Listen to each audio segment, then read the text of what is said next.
सर्वप्रथम आपल्या मोडणी गावचे ग्रामदैवत श्री बेताळ बाबा यांना मी वंदन करते आणि माझे 2 शब्द सुरू करते.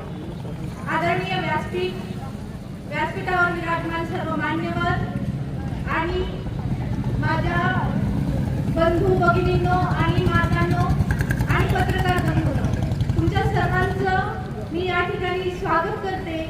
आज लाईव्ह महाराष्ट्र झोन यांचा 3रा वर्धापन दिन निमित्त आहे. त्या निमित्ताने आपण सर्व येथे जमलेलो आहोत आणि त्यासाठी आपण शिरसाट साहेबांना खूप खूप शुभेच्छा देऊया.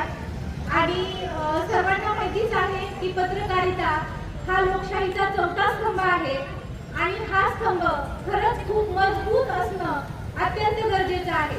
मजबूत कशासाठी असायला पाहिजे की जे पण काही सामाजिक कार्य आहे किंवा ज्या पण गोष्टी आहेत त्या सर्व गोष्टी सर्वसामान्य जनतेपर्यंत मायबाप जनतेपर्यंत पोहोचवण्याचं काम हे पत्रकार बंधू करत असतात.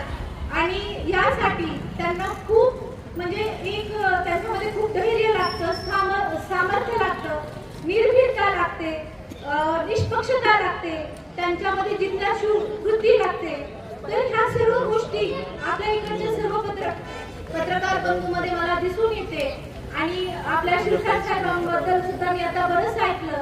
त्यांनी पण खूप निष्पक्षतेपणे आणि निर्भीडपणे इथे कार्य केलेलं आहे आणि त्यांच्या ह्या कार्याचंच यश आहे की त्यांचे 37,000 सबस्क्रायबर या ठिकाणी त्यांना झालेले आहेत.